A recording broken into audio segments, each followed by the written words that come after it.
Bom dia, queridos irmãos, queridas irmãs. Nós estamos aqui novamente nesse domingo maravilhoso. Choveu muito à noite, graças a Deus por isso. Nós vamos iniciar a nossa EBD, Escola Bíblica Dominical, aqui na Igreja Batista Regular em Mangabeira. E eu peço a você que você esteja atento aí. Vocês que estão aí do outro lado, nos assistindo pelo YouTube. Nós somos gratos ao Senhor porque Ele nos proporciona dessa forma, pelo menos, a gente poder falar acerca da palavra do Senhor aos queridos irmãos, queridas irmãs. Semana passada, nós terminamos o nosso assunto sobre graça e hoje nós vamos iniciar e vamos falar sobre fé. Fé é uma base muito grande em relação à nossa vida cristã e tem muito a nos ensinar, né? Nós vemos claramente que é pela fé que nós andamos, que nós vivemos, que nós fazemos todas as coisas para a glória de Deus. Então vamos entender um pouquinho sobre essa pequena palavra que tem muita importância para nós, que é a base de nos fazer com que a gente se mova cada vez mais em direção ao Senhor Jesus Cristo. Nós somos gratos por isso, por essa doutrina, né, que a gente vê claramente na palavra de Deus e a gente pode aprender muito acerca dela. Nós vamos ver um pouco sobre isso, então eu queria que você ficasse atento aí a tudo que nós vamos falar, que nós vamos ensinar nesta manhã. Deus esteja abençoando a sua vida. Vamos orar para iniciar. Senhor, nosso Deus e Pai, muito obrigado, Senhor, por esta manhã, pela noite de sono. Obrigado, Senhor, pelo tempo que o Senhor tem nos dado. Apesar de todas as circunstâncias, o Senhor tem nos mostrado que podemos cada vez mais ainda buscar o Teu amor, buscar o Teu cuidado, Senhor, sabendo que o Senhor está no controle de todas as coisas. Você esteja abençoando, ó Deus, cada um que está aqui, que está assistindo nesse momento. Nós somos gratos por isso. Ajuda-nos, nos dê sabedoria para poder discernir as coisas necessárias para o nosso crescimento. Obrigado, Senhor, por tudo, em nome do Teu Filho Jesus. Amém. Muito bem. Fé. E aí a primeira coisa que a gente vem na cabeça é o que é fé, né? Mas aí vamos entender melhor, vamos ver o que tem por trás de tudo isso, os acontecimentos desde o princípio, para a gente entender melhor o que é fé. Desde o início da igreja, a fé tem sido um tema de controvérsias, de brigas, de discussões. Tá? Nos dias dos apóstolos, Paulo argumentou que uma das diferenças básicas entre o cristianismo e o judaísmo era que o primeiro era a religião da justificação pela fé, fé somente, sem obras, ao passo que o último não era assim. Então, essa discussão começa justamente com a questão do judaísmo, né? A transição do judaísmo para o cristianismo. Agora, o que Paulo disse para sugerir ou para iniciar essas controvérsias? Ele disse o seguinte, olha lá o que ele disse. A gente olha isso lá em Romanos capítulo 3, versículo 28, onde ele escreveu o seguinte: concluímos, pois, que o homem é justificado pela fé, independente das obras da lei. Então, a principal discussão era fé e obras. Como nós somos justificados? É pela fé ou pelas obras? A gente não vai entrar nessa discussão, mas eu queria só mostrar para vocês, inicialmente, como isso surgiu e como foi que houve várias discussões em relação à fé. Tá? Então, aí duas de suas grandes epístolas, as epístolas de Paulo, foram dedicadas à defesa e o desenvolvimento dessa posição. Então, Romanos e Gálatas, duas grandes cartas, grandes epístolas que têm grandes ensinos profundos principalmente em relação à fé. Inclusive, nós já pregamos no livro de Romanos e no livro de Gálatas, e vocês viram como ele é pesado, ele é forte, ele é decisivo, ele é duas cartas excelentes que Paulo escreveu, todas as palavras inspiradas pelo Senhor. E nós vemos claramente que essas cartas, elas nos mostram realmente essa abertura da nossa mente, do nosso coração, para a gente entender cada vez mais acerca da fé. Então, Romanos e Gálatas, que são respectivamente a mais majestosa exposição e a mais apaixonada polêmica contida no Novo Testamento. 15 séculos após isso, lá no século XV, XVI, mais tarde, Lutero aferroou-se e esse mesmo ponto, de fato foi o mesmo texto, como uma expressão resumida do Evangelho cristão e de toda a controvérsia entre reformadores e Roma. Agora não era mais uma controvérsia direta com o judaísmo, agora era entre a crença cristã, principalmente os reformadores que vieram para reformar a igreja cristã, certo? A igreja de Roma, e aí começou a controvérsia entre aqueles conservadores, aqueles que queriam continuar dentro da igreja de Roma, e os reformadores que queriam reformular ou reconstruir os ensinamentos da igreja cristã. E aí a gente vê essa discussão mais clara. Por exemplo, no artigo 11 da Igreja Anglicana, dá uma aprovada pacata mais decisiva a asseveração de Lutero. Olha o que o artigo diz, um resumo bem pequeno em relação a isso. Diz assim, que somos justificados somente pela fé é uma doutrina saudável e cheia de consolo. E a expressão usada é sola fide, uma expressão que é conhecida da gente, uma expressão latina, em latim sola fide, somente pela fé. Foi um dos grandes lemas da Reforma. E não é exagero descrever o termo somente como a rocha contra a qual a igreja ocidental se dividiu, daqueles dias bem agitados.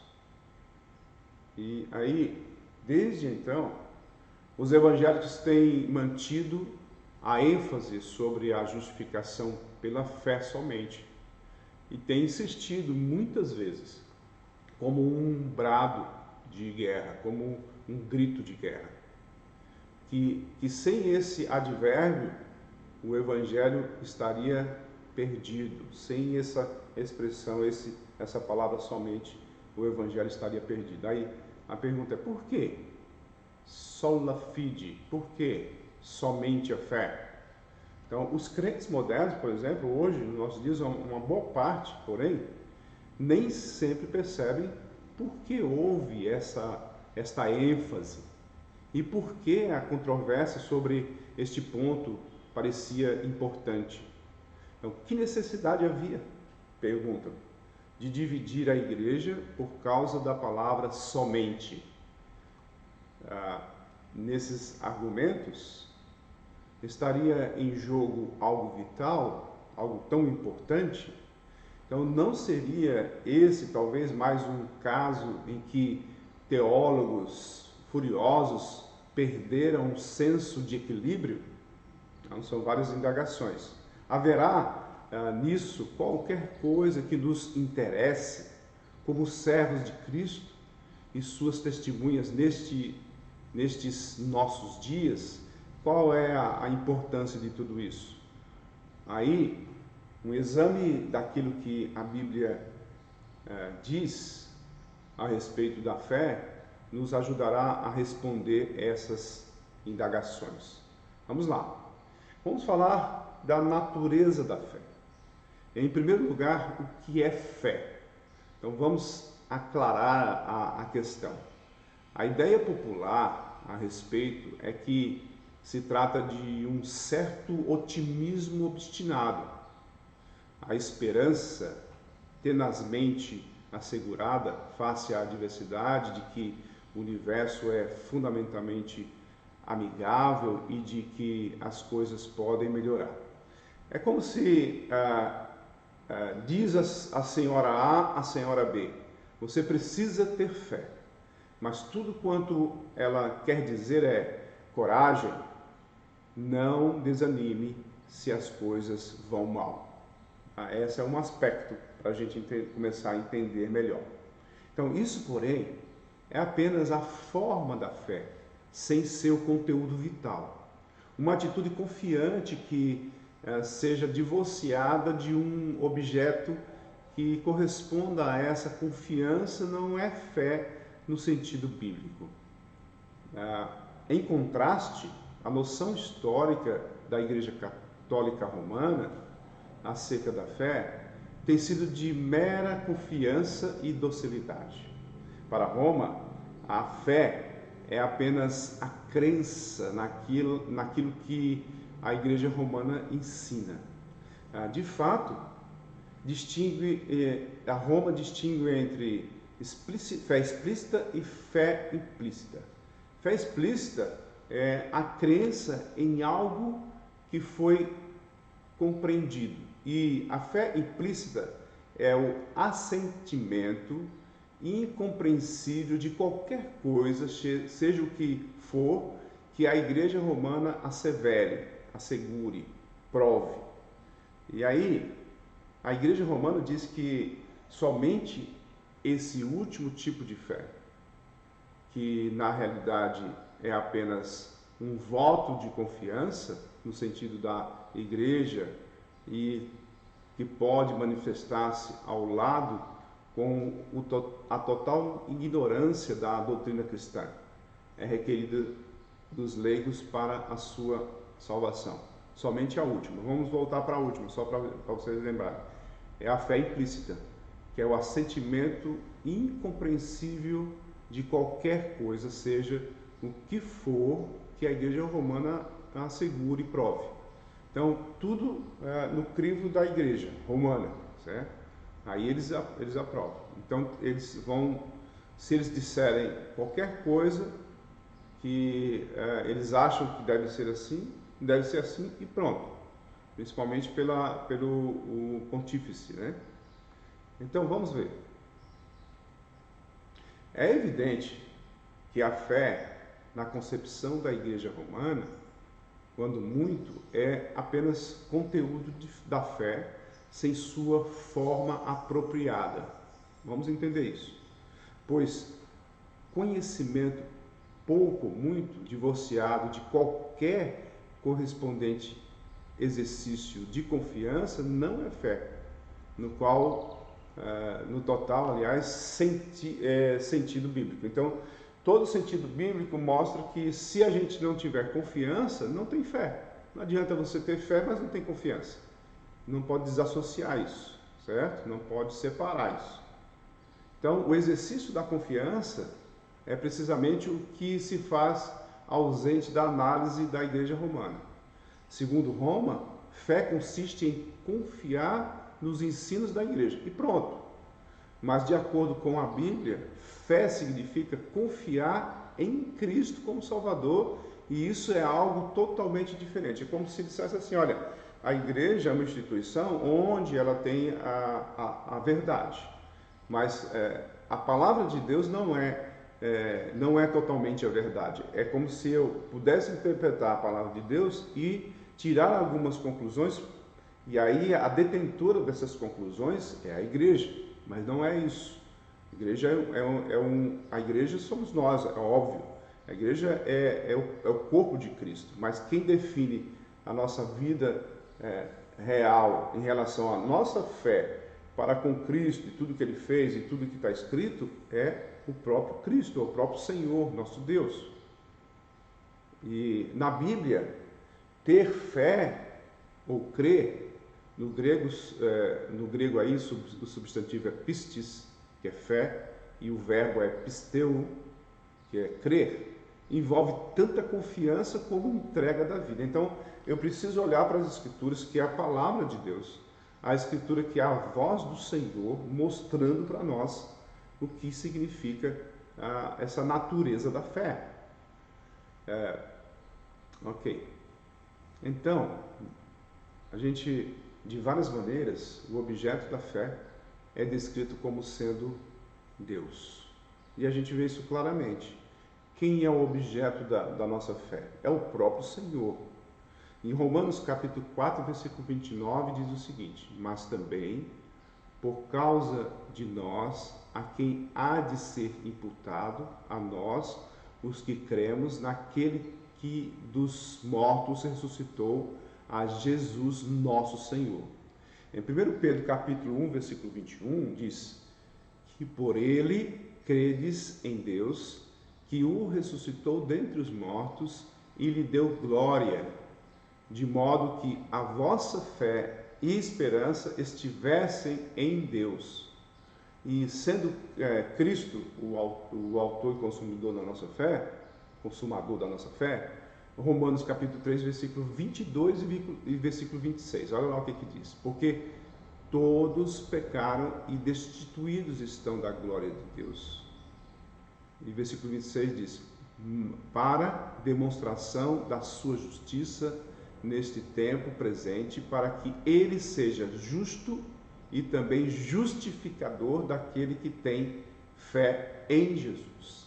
Daquele que tem fé em Jesus é aquele que é justificado pela fé em Cristo, certo? E aí as promessas de Deus, essa é também base da nossa fé.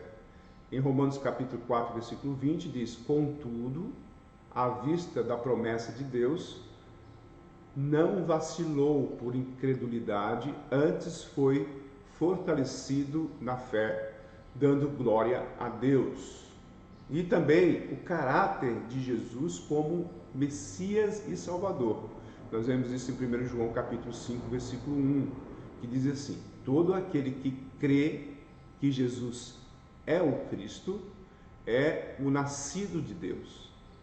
E todo aquele que ama ao que o gerou, ama também ao que dele é nascido.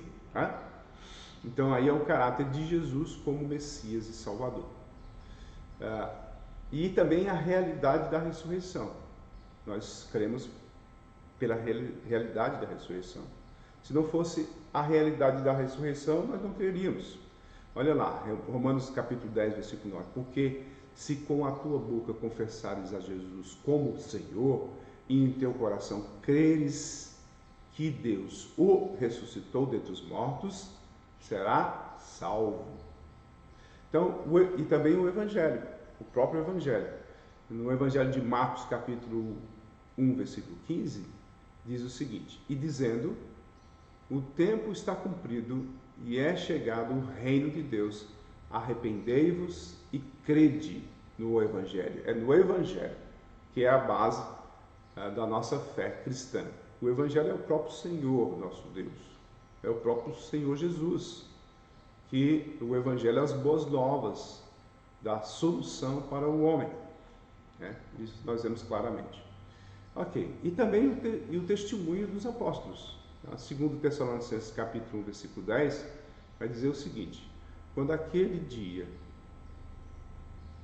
naquele dia ele vier para ser glorificado nos seus santos e para ser admirado em todos os que tiveres crido, porquanto o nosso testemunho foi crido entre vós. E também nós vamos ver que a natureza da fé, porém, é invariável. Tá? A natureza da fé não muda, não há variação. Então, o que que acontece? É uma expressão responsiva de Deus e de sua verdade salvadora. É o próprio Deus que assina, que carimba, que dá a segurança desta verdade. É um reconhecimento da resposta dada por Deus à necessidade humana, que de outro modo jamais seria atendida. Então, também é a compreensão de que o Evangelho é a mensagem pessoal de Deus, bem como o convite pessoal de Cristo ao seu ouvinte e o mover-se confiante da alma em direção ao Deus vivo e ao seu Filho. Esse mover da alma ao Filho em direção a Deus e ao Filho é algo que vem do próprio Senhor nosso Deus, porque a fé é dada a nós, é um dom que Ele nos concede para a gente entender. Essa fé que nos move, essa fé que nos faz sair do nosso estado inerte para a gente chegar à compreensão total de viver uma vida cristã plena em Cristo Jesus. Certo? Então isso se torna claro através da mais comum das construções gramaticais do Novo Testamento grego. Tá, aqui é uma parte grega, mas eu queria só mostrar para vocês quando o uso das palavras, para a gente entender um pouquinho melhor, principalmente os significados. Tá? O verbo pisteu, que é crer, com a preposição eis, ou ocasionalmente com a preposição epi, são duas preposições usadas com o verbo pisteu, que é o verbo crer, com o objeto direto no acusativo, cujo significado aí sim o significado é confiar para dentro de ou confiar sobre. Tá? Confiar para dentro de ou confiar sobre. Tá? Essa é uma parte um pouco mais profunda, mas a gente não vai se ater em relação a essa profundidade, mas eu queria só dar um exemplo para vocês da língua original. Mas vamos continuar, para vocês entenderem melhor. Então, essa construção jamais aparece no grego clássico, que é no grego atual, do grego que fala hoje no cotidiano, e raramente na Septuaginta. Vamos lembrar que Septuaginta é o Antigo Testamento traduzido para o grego. Tá? O Antigo Testamento é no hebraico e foi traduzido para o grego, Septuaginta. Então, trata-se de uma nova expressão idiomática, desenvolvida somente no Novo Testamento. Então, é interessante você notar isso, porque quando foram descobertos as cópias em Qumran, nas cavernas ali de Qumran, os pergaminhos, né, lá na caverna, eles encontraram essas expressões idiomáticas no grego, e eles acharam uma língua estranha, porque era o koiné, né? Era uma língua popular da época que é diferente um pouco do grego clássico, do grego de hoje, e também diferente da própria tradução na Septuaginta. Então, era uma coisa que era mais específica para o Novo Testamento. É como se Deus dissesse assim, olha, eu vou dar uma linguagem mais específica para as boas novas. É como se fosse isso. Então, ela foi desenvolvida no Novo Testamento para expressar a ideia de um movimento de confiança que se dirige ao objeto da confiança e que descansa no mesmo. Qual é o objeto da confiança que nós temos? E nós podemos descansar nesse objeto da confiança. É o próprio Deus, é o próprio Senhor Jesus Cristo. Eu posso descansar nesta verdade, confiar nesta verdade. É isso que é a natureza da fé. Então, esse é o conceito bíblico e cristão da fé. Os reformadores frisaram esse conceito, afirmando que a fé é apenas fides, crença, não firmaram, os reformadores frisaram esse conceito afirmando que a fé não é apenas fides, crença, mas também fidúcia, confiança. Tá? Duas palavras, fides, né, crer, né, com crença, e fidúcia, também duas palavras em latim, que é confiança. Tá? Então, as palavras, por exemplo, do bispo Riley, nós vamos ver aqui, tá? Riley é aquele que escreveu Santidade, um livro que até os jovens estão lendo, acabaram de ler, excelente. O bispo Riley morreu em 1900. Então, vamos ver aqui o que ele diz. Ele faz uma construção bem interessante. Nós vamos ver 4 partes interessantes aqui. Então, ele diz assim, sobre a natureza da fé. A fé que salva é a mão da alma. O pecador é como um homem que está se afogando, prestes a afundar de vez. Ele vê o Senhor Jesus Cristo oferecendo-lhe ajuda, ele a aceita e é salvo. Isto é fé. Olha lá em Hebreus capítulo 6, versículo 18. Vamos para Hebreus, abra sua Bíblia aí, em Hebreus capítulo 6, versículo 18. Olha o que diz lá. Diz assim, Hebreus 6, 18. Ele fez isso para que, mediante 2 coisas imutáveis, nas quais é impossível que Deus minta, nós que já corremos para o refúgio, tenhamos forte alento para tomar posse da esperança que nos foi proposta. Então, essa daí é uma expressão da fé. A fé que salva é a mão da alma. Outra expressão que ele colocou foi: a fé que salva é olho da alma. Então, o pecador é como um israelita picado por uma serpente venenosa no deserto e que está à morte. O Senhor Jesus lhe é oferecido como a serpente de bronze. Lembra a serpente de bronze? Levantada para a sua cura. Então, o pecador olha para ele e é curado. Isso é fé. Vamos para João capítulo 3, versículo 14 e 15. Vamos lá, voltando para o Evangelho de João, ali no capítulo 3, quando Jesus está falando com Nicodemos. O que ele fala lá no versículo 14 e 15? Antes do 16, que é o mais conhecido de todo mundo, né?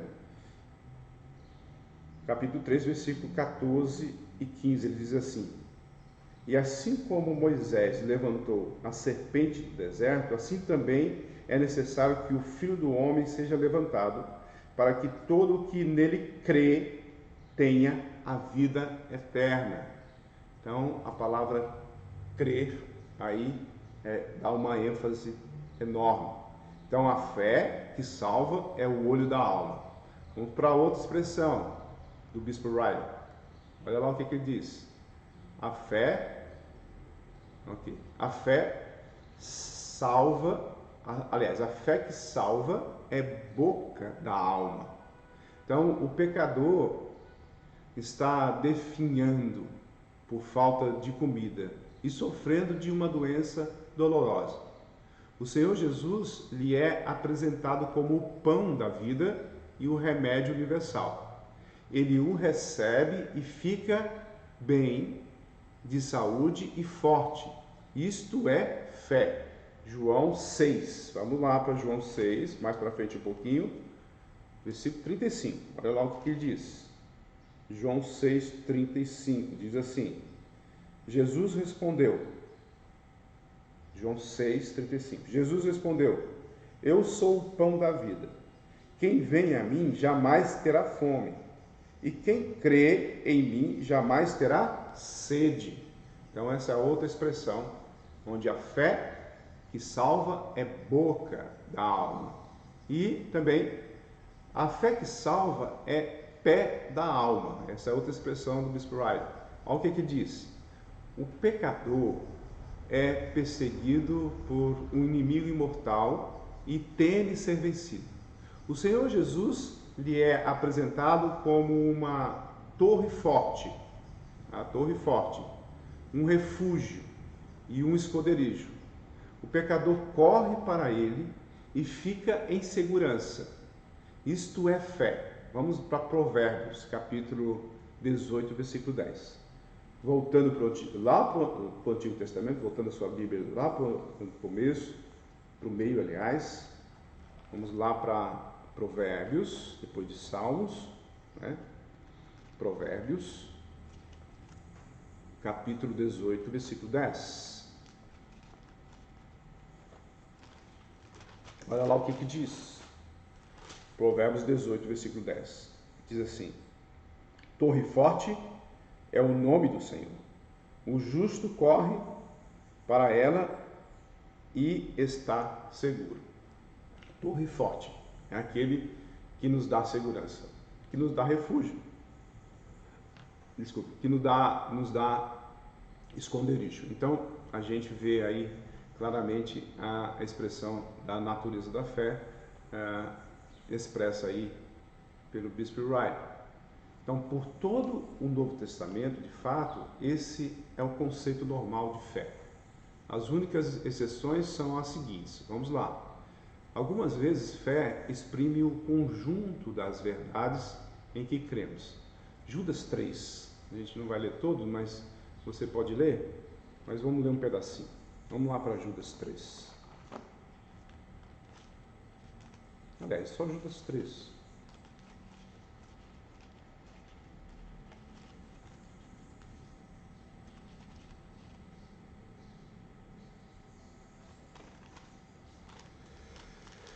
Ok.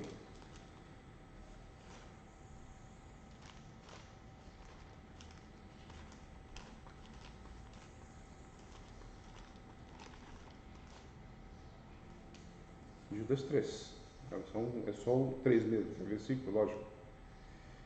Vamos lá, diz assim: Amados, quando eu me empenhava para escrever-lhes a respeito da salvação que temos em comum, senti que era necessário corresponder-me com vocês para exortá-los a lutar pela fé que uma vez por todas foi entregue aos santos.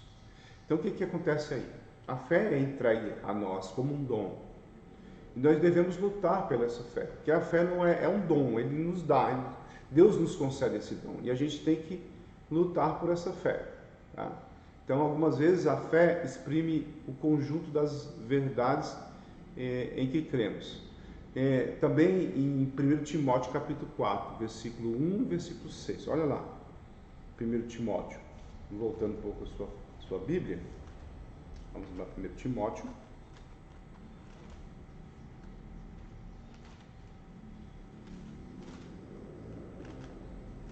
Timóteo, capítulo 4, versículo 1 e versículo 6. Né? Vamos para o versículo 4. Ele diz assim: Ora, o Espírito afirma expressamente que nos últimos tempos alguns apostatarão da fé, por obedecerem a espíritos enganadores e ensinos de demônios. Olha só. Quer dizer, esse primeiro versículo diz assim que alguns apostatarão da fé. O que é apostatar? É abandonar a fé. Ele recebe o dom da fé, ele participa do dom da fé, mas depois ele abandona. Na realidade, não houve uma profundidade, não houve realmente um novo nascimento. Tá? Essa pessoa, ela participou da fé, ela ouviu a palavra, ela viu que era boa, né? Foi pela fé, Deus concedeu isso, deu uma iluminação a essa pessoa, mas ela não teve profundidade, ela não continuou na fé. Por quê? Porque ela não entendeu realmente. Então, aí alguns apostataram da fé. Paulo está escrevendo a Timóteo falando isso. E aí o versículo 6, o que diz? Para a gente completar. Expondo estas coisas aos irmãos, você será um bom ministro de Cristo Jesus, alimentado com as palavras da fé e da boa doutrina que você tem seguido. Então, na realidade, você recebe o dom da fé, você acorda da sua inércia, você estava morto espiritualmente, e aí você vai sempre adquirir mais fé, pedindo mais fé ao Senhor, à medida que você vai exercendo essa fé. O exercício da fé que vai lhe fortalecendo. E como é que a gente consegue observar isso? Como é que a gente entende isso? A gente entende na seguinte forma: cada vez que você olha para as Escrituras, que você medita nela, que você debruça na profundidade, no tesouro que é a palavra de Deus, você vai cada vez mais entendendo ela e você vai cada vez mais também sabendo quem é Deus e quem você é. Então você vai crescendo no conhecimento e esse crescimento lhe dá fortalecimento. E aí você vai vivendo a vida cristã com mais intensidade, com mais confiança, à medida que você conhece mais o autor e consumador da nossa fé. Então é isso que essas palavras estão sendo ditas a Timóteo, estão sendo ditas para nós também. Tá? Vamos lá. Então, algumas vezes, fé significa um mais estrito exercício de confiança, que opera milagres. Mateus capítulo 17, versículo 20 e 21. Vamos lá. Mateus 17, versículo 20 e 21. Voltando lá no começo do Evangelho, do Novo Testamento, Mateus capítulo 17, versículo 21, 20 e 21. Olha lá o que ele diz. 17, 20 e 21 diz o seguinte: Jesus respondeu: por causa da pequenez da fé que vocês têm, pois em verdade lhes digo que, se tiverem fé como um grão de mostarda, dirão a este monte: mude-se daqui para lá, e ele se mudará. Não lhes será impossível. Mas esse tipo de demônio só pode ser expulso por meio de oração e jejum. Então, nós adquirimos a fé, e a fé, pequena que seja, pode mover montanhas, pode fazer coisas impossíveis. A fé é dada a nós inicialmente para a gente entender o Evangelho e entregar nossa vida a Cristo. Se não fosse pela fé, a gente não entenderia. Quantas pessoas vivem neste mundo, já ouviu a palavra de Deus, já leu a Bíblia? Tem gente que já leu a Bíblia do começo, de capa a capa, do começo ao fim, todos os livros, mas não entenderam, porque não tem fé. E a fé, pequena que seja, Deus nos concede, nos faz mover montanhas, né? Mesmo nos dias do Novo Testamento. Porém, a fé salvadora nem sempre era acompanhada pela fé que opera milagres. Então não é por causa do milagre que você vai ter fé. Você vai ter fé mais ainda não pelo milagre. Olha o 1 Coríntios, capítulo 12, versículo 9. Olha lá. Indo mais para frente na sua palavra, na Bíblia aí, na sua Bíblia. Vamos lá, palavra de Deus. Não sua palavra não, palavra de Deus. Olha lá o que diz 1 Coríntios, capítulo 12, versículo 9. Olha lá o que diz. Diz assim: a um é dada no mesmo Espírito a fé, a outro no mesmo Espírito dons de cura. Então, são dons diferentes. E vice-versa. Vamos ver Mateus, capítulo 7, voltando de novo, no versículo 22 e 23. Mateus 7, 22 e 23. Olha lá o que diz. Mateus 7. Mateus 7, 22 e 23. Diz assim. Vamos lá. Muitos naquele dia vão me dizer: Senhor, Senhor, nós não profetizamos em seu nome, e em seu nome não expulsamos demônios, e em seu nome não fizemos muitos milagres, né? Versículo 23, então lhes direi claramente, eu nunca conheci vocês, afastem-se de mim, vocês que praticam o mal. Então, tanto havendo milagres como não havendo milagres, o primeiro exemplo foi sem haver milagre, você tem fé. Também, havendo milagres, talvez a sua fé você não tenha. É como aconteceu com estes aqui. Eu fiz tudo, eu até fiz milagres. O senhor não viu isso? Ele disse, mas você não tinha fé. Então, os milagres em si não é uma expressão real de convicção que você tem fé. Não. Então, alguns milagres são operados, todos os milagres são operados por Deus. Não é você que opera milagre. Você a pessoa não é a pessoa que opera milagre, mas é Deus que faz através da pessoa. Agora, se essa pessoa não tem fé, não adiantou nada. Todos os milagres que eles fizeram não valem de nada. Então, nesse sentido aqui, tanto faz ter milagres como não ter. A fé opera na nossa vida, certo? E aí essa é a explicação desses versículos. E aí, em Tiago, capítulo 2, versículo 14 a 26, fé e crer denotam mero assentimento intelectual à verdade sem a correspondente resposta de uma vida de obediência confiante. Mas parece que Tiago estava simplesmente imitando o uso da palavra fé daqueles a quem procura corrigir. Olha, vamos ver Tiago capítulo 2, versículo 14 a 26. Tiago, vamos lá.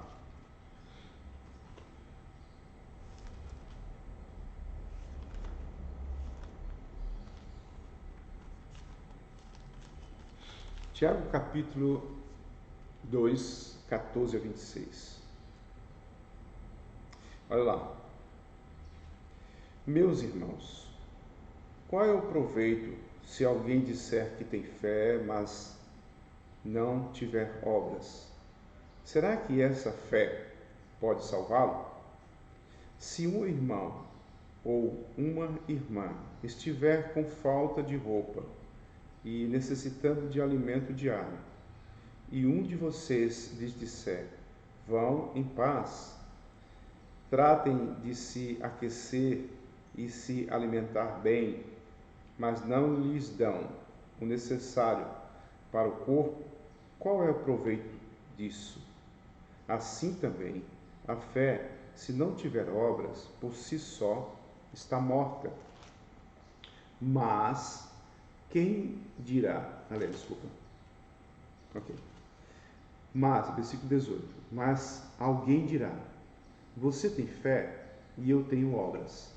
Mostre-me essa sua fé sem obras, e eu com as obras lhe mostrarei a minha fé.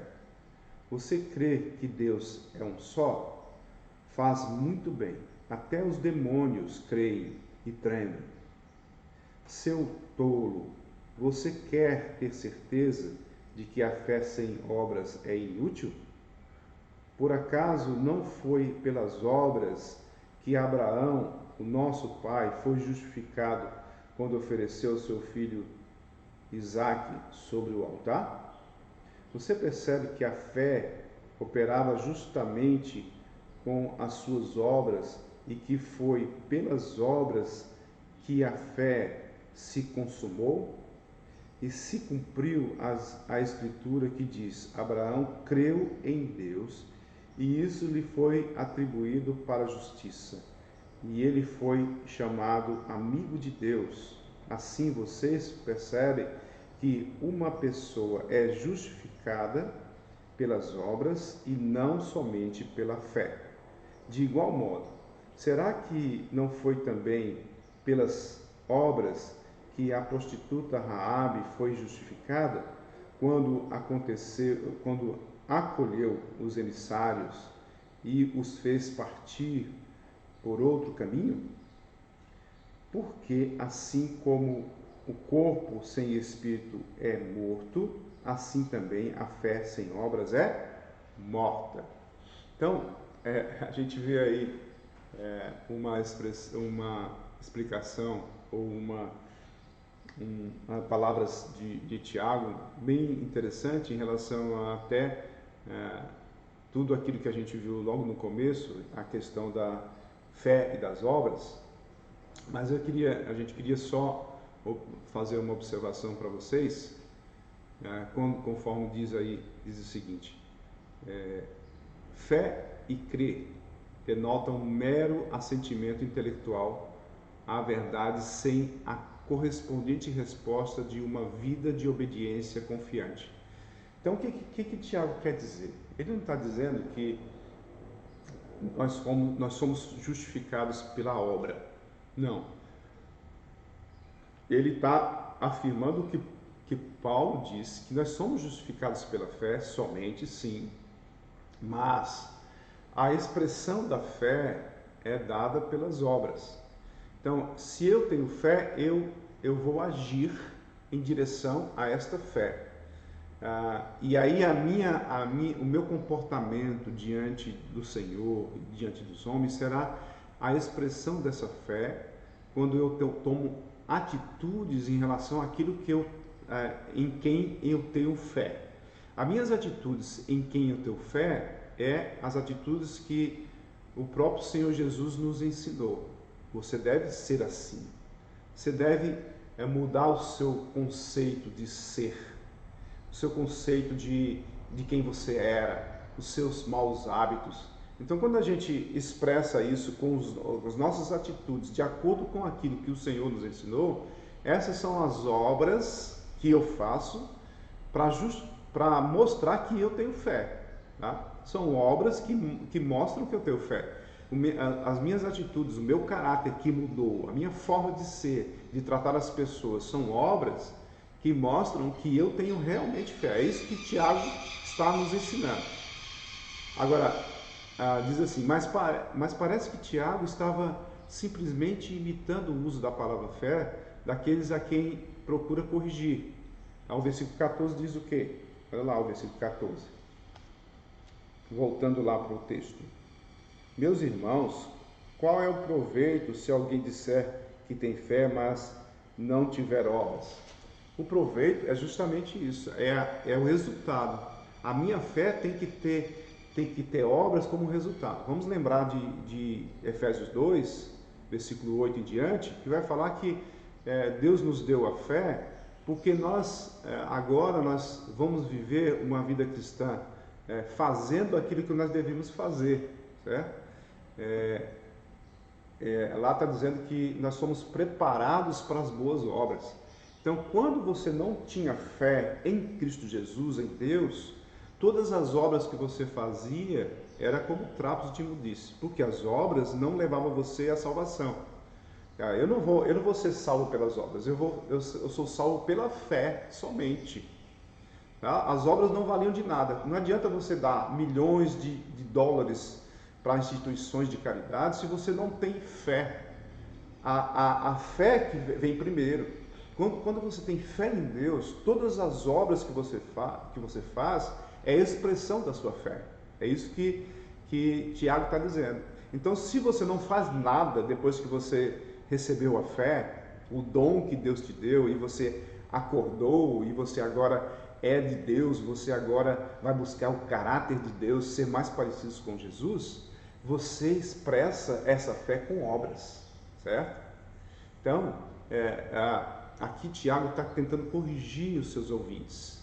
Vocês têm que expressar a sua fé com atitudes que vêm lá do alto, atitudes que foram ensinadas pelos apóstolos, atitudes que foram ensinadas principalmente pelo Senhor Jesus, onde a gente olha as Escrituras, medita nela e vê as ordens de Deus. Você deve fazer isso, não faça isso.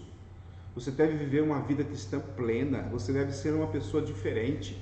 E aí, essa expressão é pelas obras. Tá? É isso que ele está falando. Aí ele continua, e não precisamos supor que ele normalmente a usasse em um sentido tão limitado. Por exemplo, a sua alusão à fé, do verso 5, claramente envolve um sentido muito mais amplo. Olha no verso, vamos ver o verso 5, do capítulo do... Vamos voltar lá para Tiago, capítulo 2, tá? Vamos ver o verso 5, olha lá o que ele diz. Escutem, meus amados irmãos, por acaso Deus não escolheu os que para o mundo são pobres para serem ricos em fé e herdeiros do reino que ele prometeu aos que o amam? Tá vendo? Então Deus escolheu. E aí a gente vê claramente isso. Claramente envolve um sentido muito mais amplo. É algo muito mais abrangente. Não é somente você fazer alguma coisa. Não é somente você pegar e dizer assim, olha, eu tenho fé, eu vou demonstrar a minha fé. Eu vou dar o dízimo, eu vou para a igreja. Você diz para Deus, olha, Senhor, eu demonstro a minha fé agora, estou fazendo obras. Então você cai no farisaísmo, né? Lembra? O fariseu e o publicano orando. Então, aí, nesse sentido, eu tenho que ter cuidado, porque é um sentido mais amplo, não é somente você fazer alguma coisa. E muitas pessoas caem nisso. Olha, eu demonstro a minha fé porque eu vou todo domingo à igreja. Olha, eu demonstro a minha fé porque eu devolvo meus dízimos e dou as ofertas. Olha, eu demonstro a minha fé porque eu sou um evangelista. Eu gosto de evangelizar. Ou eu trabalho na igreja, eu faço alguma coisa. Não é isso. Tudo que eu faço agora para Deus, eu faço por gratidão.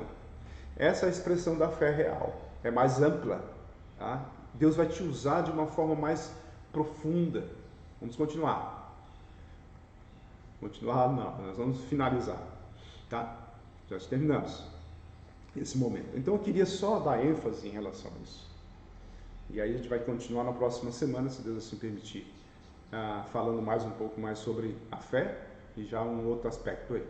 Mas nós vimos a natureza, principalmente a natureza da fé. Para você entender que a fé é algo maravilhoso para a nossa vida. Porque é pela fé, sem a gente ver, e a esperança dessa fé, que Deus tem guardado para nós. Nós podemos ter essa certeza absoluta. Então, as Escrituras são claras em relação a isso. A gente entende porque é pela fé. A gente entende que Jesus viveu naquele tempo. Pela fé, ele fez grandes milagres. Ele mostrou quem ele era. Pela fé, nós sabemos que Jesus é o Filho de Deus. Pela fé, nós sabemos que ele veio para nos salvar. E a expressão mais importante da fé cristã é justamente a ressurreição. A ressurreição é algo que nos mostra, que nos dá base suficiente para a nossa vida cristã. Se não fosse ressurreição, se Cristo não tivesse ressuscitado, nós não teríamos a nossa vida cristã. A nossa vida cristã é baseada na fé do autor e consumidor da nossa fé, o nosso Senhor Jesus Cristo. E nós andamos por fé. O justo viverá pela fé. Dia a dia você vive pela fé. Você acorda pela manhã e você respira e você lembra logo de quem dá a respiração. É Deus. Nosso Senhor Jesus, que está conosco todos os dias até a consumação dos séculos. Que Deus esteja abençoando a sua vida.